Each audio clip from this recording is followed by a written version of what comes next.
when you think about the first time you can do anything in school history, it's a big deal. And, we've played baseball here for over 120 years. And I told our team that that team tried it and then another one and over 120 times teams have tried it and were not successful. And this was the first team to knock down that wall, to do something that's never been done, something we've tried to do ever since we got hired here. And, just to see the fans, for our players, for the, I talked to Mitch Barnhart about this, this, but in football and basketball, it's hard for you can't make it to the national championship, the Elite Eight, or, the Final Four or whatever on your home field or court. It just doesn't happen in those sports. So for us to give the people of this city, this state, and the Big Blue Nation that experience was truly amazing. You've been part of successful programs, both in Kentucky and obviously at State. You worked with John Cohn, who now, of course, is the AD at Auburn. But doing it yourself is different. I know you've accomplished it, and I know that's what the goal is. But at what point did you sense, okay, we are getting close, we need to do this before we get to that? But the first year I got hired here, boy, was I naive, Paul. I get hired, first time head coach at any level. Never been a high school T-ball, Little League head coach. And Mitch Barnhart basically says he wants me to be his head coach. And, we make it to we host our second ever regional, but we make it to our first ever super. And we were 2 wins from Omaha. And boy, was I naive. I thought it was easy, Paul. But was I fooled? Because what came after that was just a 3 or 4 year run where we were really close and we were short. And then we had a year where we were the worst team in the SEC. So there was peaks and valleys. And to your point, to be able to do it for the first time, and for me to do it the first time as a head coach, for our program to do it for the first time, there's just a bunch of firsts. And, this is, let me see, I went 1 time as a player, 3 times, 3, 4, 5. This is my 6th time going to College World Series. And 4 of those were NAIA World Series. But to me, when you have a group of men, it all means the same. But to do it for the first time in school history, it's definitely special. Well, you know what it feels like, because 10 or 11 years ago, you got there to the final game with John. And that, I realize there's only so much you can do. But that experience, you saw it. Everything was on the line, and the pressure, I don't know. It's hard to imagine the pressure gets ratcheted up, but I know it does. How do you deal with that? Yeah, the one thing I've said about this team all year, Paul, is they're amazing at moving on to the next thing. We talk about, hey, that pitch and that play's over, so what? Go to the next one. You just struck the guy out, so what? That expired. There's a new guy in the box.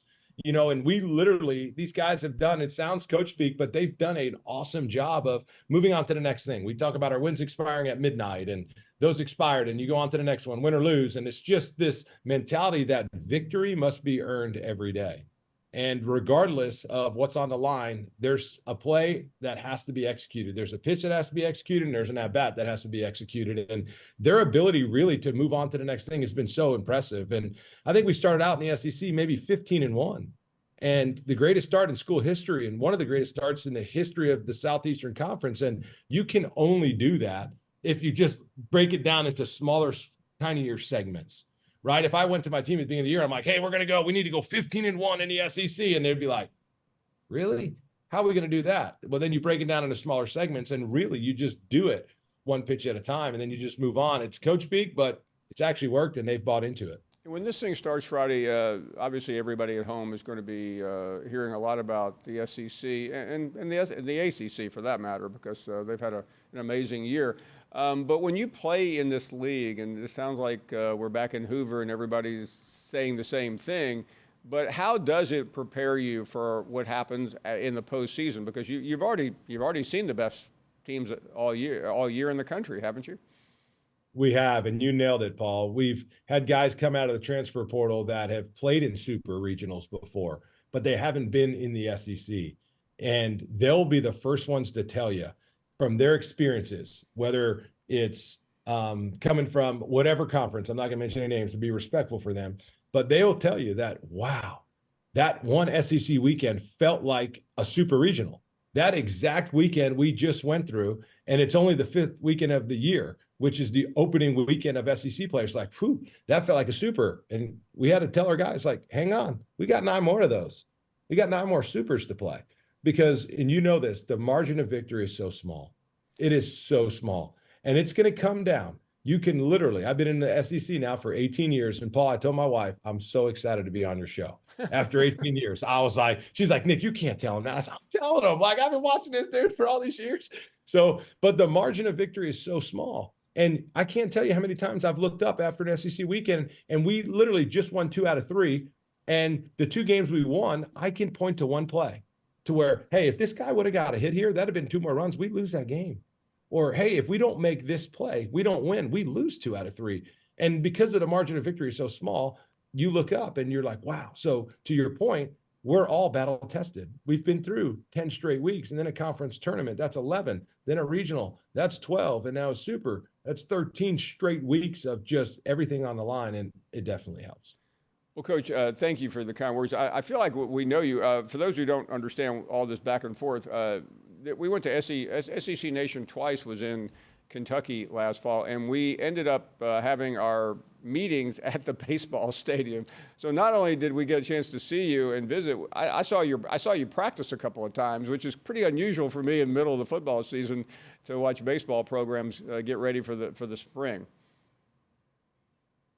Yeah, we loved having you. So if you got any feedback, if you saw anything, Paul, it's not too late. I was a little concerned about BP one day. I started to come down there and give some expertise as a former second baseman. Hey, let me, in terms of the familiarity, obviously you can't help but run into some SEC schools out there, but it is, I mean, the 4 SEC is pretty amazing, not to promote other network, other conferences, but the idea that it's 4-4 with the ACC is pretty bizarre, isn't it?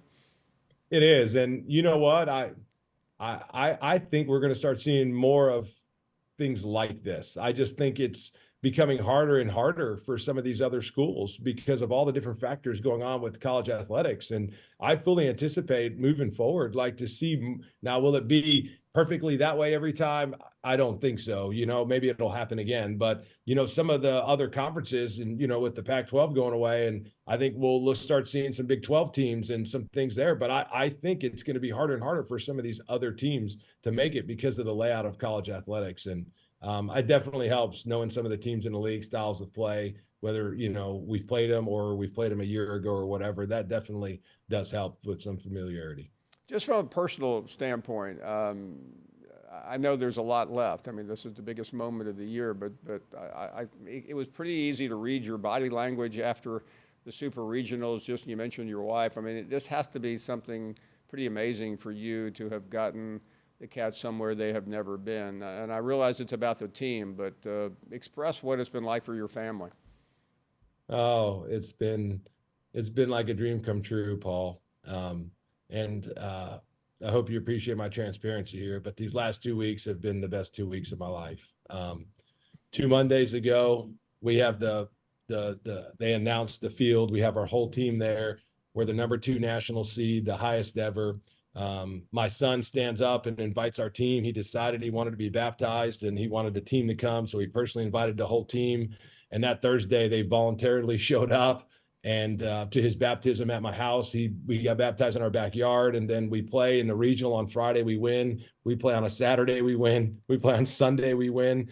And then you fast forward to last week. We host our first ever super regional. We win on Saturday. We win on Sunday. It's 1 o'clock in the morning. There's still about 7,500 people here, and we go the first ever trip to the College World Series. It's been a dream come true, and I really believe that only God could write that story. So just my heart's filled with gratitude on so many levels for the opportunity that Kristen and I got to come here, the opportunity that our players have just poured their heart and soul into this program, former players, former teams, this current team, this current staff, all the fans. We set records every night for wins, and it'd be hard to have a better 2 weeks, Paul. So my heart is just filled with gratitude.